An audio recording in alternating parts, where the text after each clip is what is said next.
Welcome to my little corner of the internet. In this video, I'm going to do a chapter-by-chapter summary of the book The Postmodern Condition by Jean-François Lyotard. This book is considered one of the basic books behind postmodernism that explains and grounds it. So if people tell you I am postmodernism or I'm using postmodernism, they are usually referencing that book at some point in their work. In his introduction, Jean-François Lyotard explains to us that he's going to talk about the transformation of society in the 20th century, so in 1979 when he writes his book. And he's talking about the crisis of meta-narratives, which is the idea that people no longer believe in these big stories about humanity, so for example progress or freedom, and that instead people are kind of left to handle themselves. And he says that in this context, science has to prove its legitimacy if it's going to convince people that it's telling the truth. And so the question is, how does science prove that what it is saying is the truth? He's going to contrast two approaches to that, what he calls the modern approach to science, which is the one with the meta-narratives from the Enlightenment, and notably for this idea that science is working to make people more free. Like it's working to make people emancipated, to make humanity reach a status of freedom. And he's contrasting that with the postmodern idea of science, the idea that science is postmodern, when people no longer believe in these meta-narratives. Chapter 1. Knowledge in Societies with Cybernetics. And Lyotard is explaining that science is a kind of discourse. It's a discussion between people who are arguing about things and making their point and trying to convince each other and following rules of the game. And in societies where informatics is taking more and more place, all the part that is knowledge, all the part that is information is getting stored into a database. But if it's stored into a database, it needs to fit into it. So out of all the knowledge that we have in the world, also the knowledge of doing things, of interacting, only the things that can fit into a database can be recorded, and the other stuff are going to tend to be left out. It's also going to deeply transform the way that we do scientific research and that we do scientific training. And one of the reasons for that is when the society changes and becomes informatic, then we need a new workforce. So we need to train people differently. One of the factors that happens is that now, when the society is informatized, database become a product, a material, a source raw material that can be used to do business and to manipulate people, as we are seeing nowadays with Google. What's really important with this chapter and what's really interesting is that Lyotard wrote it in 1979, but he's very accurately describing Google and working on data, the effect on machine learning, the way it's influencing people, the way power is changing. But he also has a bit wondering, because he said, yeah, if knowledge becomes a material and it becomes accessible to everybody and becomes used by private actors, then the power of states and nation states over information is going to decrease. And as new actors get into the play, it's going to deeply change the way societies are. And he has this little bit that's worth underlining in the book, where he says, but what's going to happen when private companies are going to get a chunk of the sky and start to launch their own satellites? That's exactly what's happening with Elon Musk. With his network of satellites, if it starts working, and when it starts working, he's going to be able to bypass a lot, if not most, of the control a state can have on the information on its own ground. Chapter 2 is a problem of legitimation. Our society is built with narratives, and scientific knowledge is a kind of narrative that is in conflict with other narratives in society, because it's called external alienating, is trying to get into something that it says is the truth, and in that process it's actually fighting other type of narratives that contradict it. And what happens in society is that if we consider that scientific knowledge is a big meta-narrative, then this meta-narrative has an impact on justice, and it has an impact on the social link on our society, because these two are not independent. And in particular, Lyotard said that the right to decide what is true is not independent from the right to decide what is just. And so in society, in our Western world, because that's the word appears at this moment, the Western world, there is a link between truth, what we decide in true, and ethics and politics, and the two are intertwined together. And one of the effects it has is that when people go into other countries, in other cultures, they bring science, and science is going to get into conflicts with the local narratives because it's going to disagree with things in the other narratives. Whereas the reverse is not true. It's like the local narrative might welcome science without saying that it's going to destroy some of its values. This brings us to the big point that Lyotard is trying to bring, is that who decides what is knowledge and who decides what is acceptable knowledge in societies. Chapter 3 presents a method, which is language games. Lyotard is referencing Austin, Wittgenstein and other authors to discuss the way modern science has been researching language. And in particular, he talks about language games. An important amount of work has been done to try to explain what are the different kind of sentences and word games we can play. And for example, there is a difference between a denotative sentence, so I would say, oh, this is a chair, this is a denotation, or it could be an order, I could be giving you an instruction, or I could, when I say something, actually change the world. So for example, if I was going to baptize a boat, before the boat would have no name, and when I say boat, you should be named Lady Hamilton, from now on the boat has a name, so it actually changed something in the world. And Lyotard uses in particular a conception of discussion with a kind of triangle. So you have an emitter, a person who's going to say something, a receiver, someone who is going to receive the message, and you have the reference, the subject, which is the subject that the person is talking about. So when I talk to you about the chair, I'm sending you a message that you receive, and the subject of my instruction is a chair behind. And that's how he's going to conceptualize his whole discussion. Language games can be characterized by 3 rules. The first one is that a language game is kind of a contract between people. So right now we have a contract, you watch my video, I talk to my camera actually. But what happens is that it's a kind of contract. So if someone is breaking rules, or if someone is changing the rules, then it's actually a different language game. So we can switch between language games quite fluidly because the rules can be evolved. And so a move is within a language game if it's respecting the contract, and it's not within the language game if it's not. So just to take an example, let's say we would be chatting and we would both agree to stay polite and not use swear words. So if I was going to swear, I would actually break the rule of that language game, for example. Chapter 5 is a social link. Its modern version. The modern version of the social link is that everything is a big system or a big society. So everything is functional, everything is incorporated into one system. It's, for example, the welfare state in the United States, where it's a state that's trying to handle everything. Or in German, it has the name Systemtheorie, so the theory of system, which is the idea that we can handle and manage and conceptualize one huge system that incorporates everything. And the problem with science is that the way it's seen and the way it's working in the modern way is that it could actually be incorporated into this system, into this whole theory. And he explains that Marx, for example, attempted to break away from it by considering not one group of people, but 2 groups of people. Because he said, okay, since the system is trying to bring everybody together into one self-regulating system with every person inside it, if we make it into 2 groups, we make sure the system can never incorporate it. And so Lyotard says we need to find an observation method that is going to be resistant to incorporation. We need to find a method that cannot be assimilated in the system, a bit like Marx was doing. But as he says, the theory of Marx didn't work out. And for one, in countries like the USSR, they tried Marxism, but in the end it was actually forbidden. If you consider the USSR, you were not allowed to strike, you were not allowed to organize as workers. Everybody was controlled by one group. And in liberal societies, like the rest of the Western world,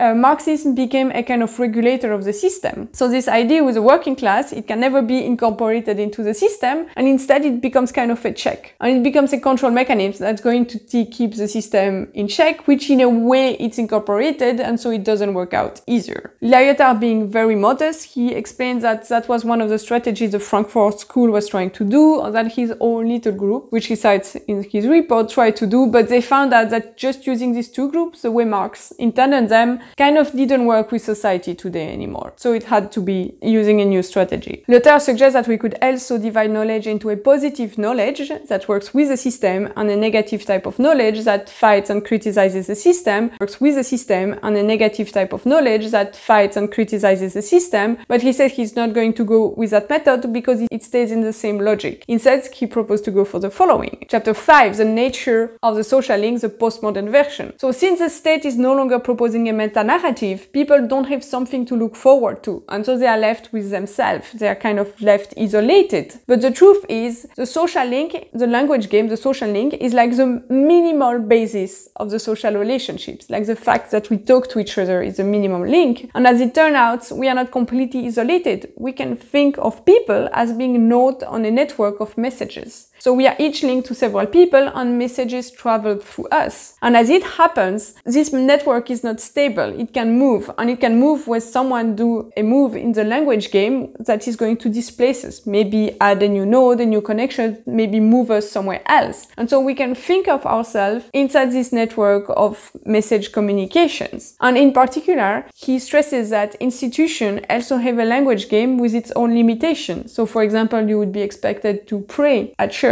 and stay silent, or there is certain kind of discourse that you can use in certain institutions and not in others. But Lyotard is saying, okay, these rules are actually not fixed. It depends on the interest of the institution, and if you plan your move carefully, you could actually change the rules of the language game in these institutions.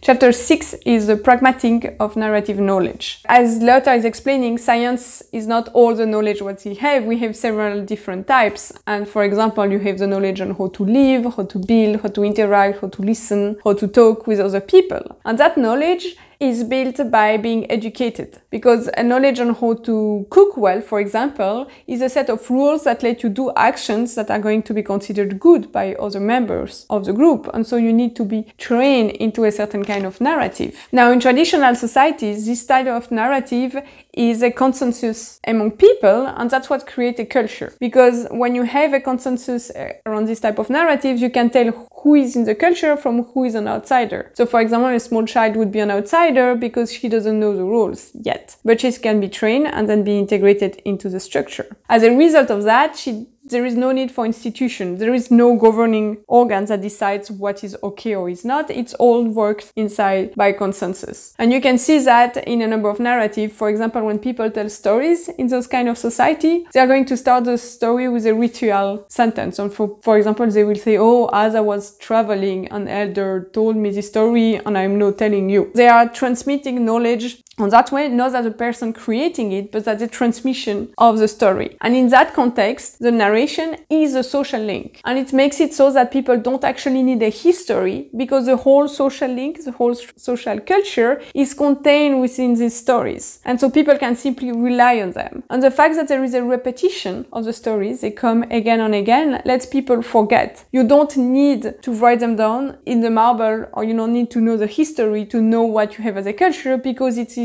constantly reenacted and recreated inside the narrative. Chapter 7 is a pragmatic of scientific knowledge. By contrast, scientific knowledge aims to build a body of sentences that can be proved correct in following the rules of the language games. And science is divided into two main sections. The first one is research, where people are arguing and trying to come up with new, more interesting, more true sentences and ideas. And the second one is education. Because if you think about this triangle where a person makes a claim about a subject to someone else, you actually need someone to receive that knowledge to argue with you. And so formation, education of scientists is an integrated part of science, and it's a very important one. And what they do in science is that they don't consider every sentence an important one, a scientific one. They only want to consider things that can be provable. And to be provable, the idea is that we are going to make methods for proof that are as good as they can be. And then as long as we can prove a statement, we have a reasonable belief that what we are saying is reality, or very, very close to reality. And it also has a second assumption that we have a society, is that the statements are not going to contradict each other eventually. As he says, the saying would be that God is not a liar. Okay, he's not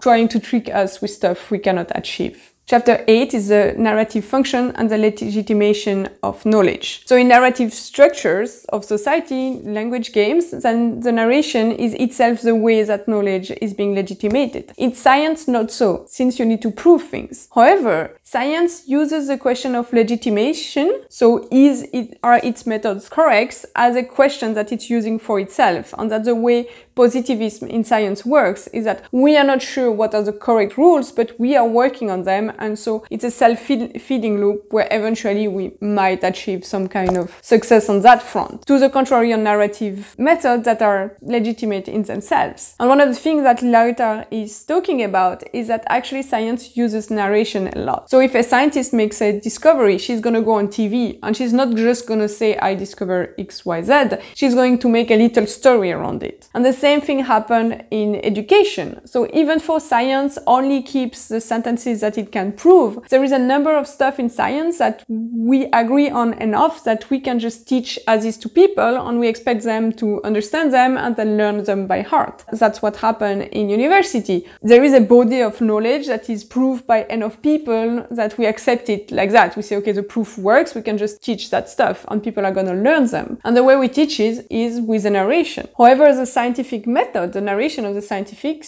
method are harming the other type of narrative. And again, it's the fault of the West. Chapter 9 is the legitimation narratives of knowledge. The idea is that scientific knowledge is justified by two ways. The first one is it's justified by the idea that knowledge is going to make people more free, more emancipated. It's the idea, for example, behind mandatory school, primary school from everybody. If we teach kids, they are going to be more free and more emancipated and be able to do more with their destiny. The opposite idea is the idea that we want to develop science and knowledge for itself, for the sake of itself. And it was theorized by Habermas, notably in Germany, who said that we are trying to understand life, or the life of the spirit. It would have some kind of universal history. And so there is a kind of contradiction between knowledge as a way to free people and knowledge for the sake of knowledge to find out about the story of life. He also hints to the fact that there is a bit of a question about nation, because science can serve the interest of the nation state, as he's going to develop further. Chapter 10 is a delegitimation. As a result of these changes of meta-narratives in the 20th century, people can no longer trust these two strategies. So the one with freedom and the one with the life of the spirit. As a result, science is kind of left into an immanent state, where people work on stuff and you have kind of networks of groups doing science on their end, but they don't have anymore a big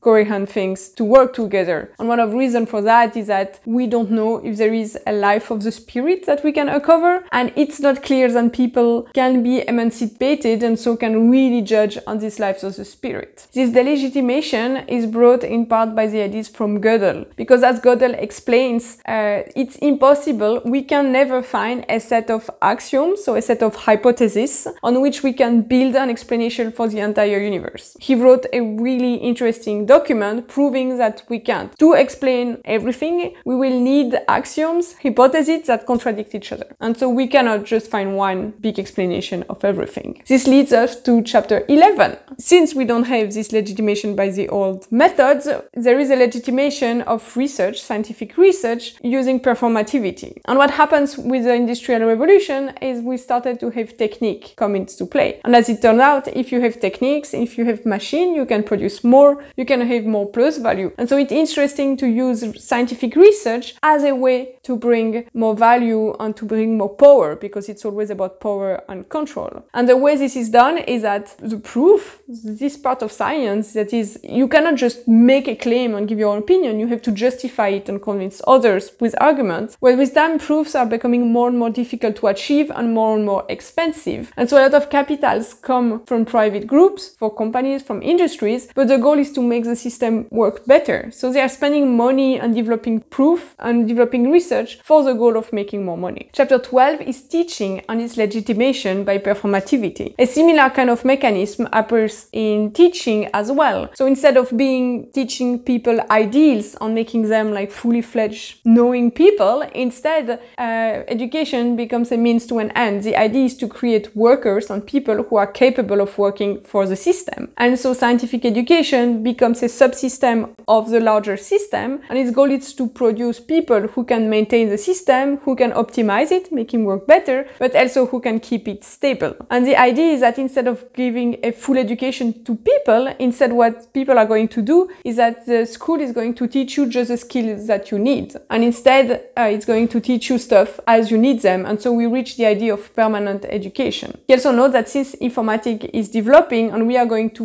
reach access to knowledge knowledge, possibly all of knowledge, the game won't be able acquiring the knowledge that you need to do the stuff. It will be a game with complete information. So every player has access to all the information. And so the people who are going to win are the ones who are going to create new rules, to change the rules of the game, to find better way to play the game. And it's not going to be about the knowledge anymore. It's going to be about the way to play the game. Chapter 13 is postmodern science as a research of instability. Because the truth about science is it's not about maintaining and slowly developing knowledge. It's actually about speculating, about having innovative ideas, about breaking things, about getting a new insight. And what's new with science, with postmodern science compared to previous types of science, is that the rules of the game themselves can be changed. So they are set at one point of time, but they are always open to be revised if someone comes with a better idea. And so science is completely in this state where it's never fixed for sure, and it could always evolve in the future. As a result, science no longer has a large meta-narrative that unites everything, but it has a lot of small local narratives. And Lyotard to conclude that consensus cannot work anymore. Chapter 14, the legitimation by pathology. A system is going to try to sustain itself and develop itself. And the way it's going to do that is that it's going to cut communication channels. If every communication channel, everyone could talk to everyone on the network, that would be too much information and the decision-making process would be too slow and couldn't work. So it has to cut communication channels. And the way it's going to make sure that people stay in the system and the system survives is that it's going to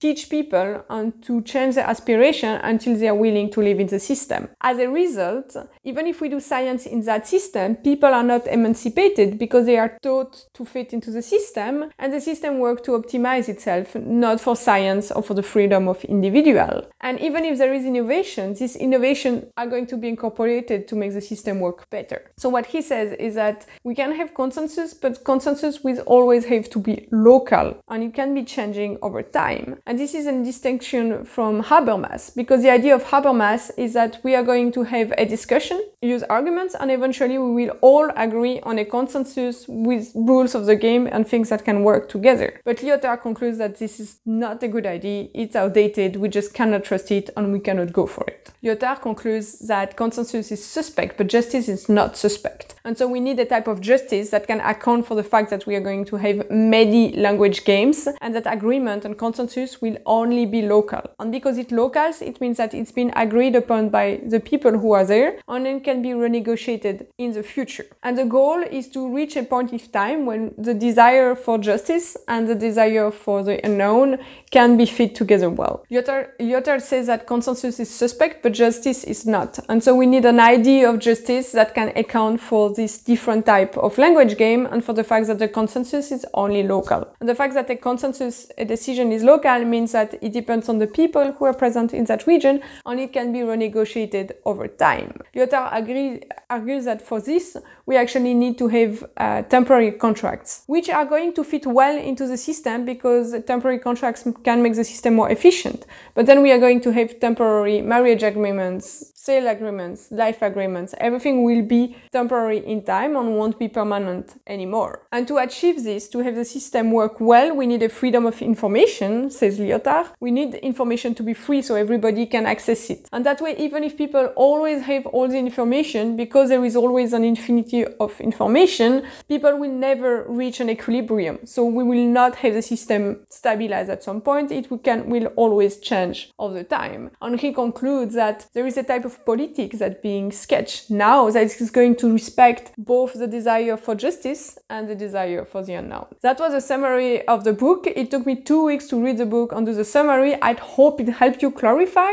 If you want to learn more about science and the history of science, it's a decent book to read. If you want to kill yourself over a book written by an arrogant person with a lot of ideas and not very well organized, I would recommend reading it as well. I'm going to soon make a video where I listen to people comment on the opinion of the book, and I'm going to judge on whether I feel like they understand what's happening in the book or I feel like they just read it fast and kept the idea of it. Because I think if you have opinions about life, he puts so much information in the book that you can just pick the bits that interest you. So if you want to be against the Occident, the Western world, you can. There is bits about that. There is bits about anthropology and colonialism. There is bits against the system. There is bits for science, against science. So you can really pick and choose how you would like to feel about this document. On this, thank you so much for watching. Don't forget to subscribe and I'm going to see you soon.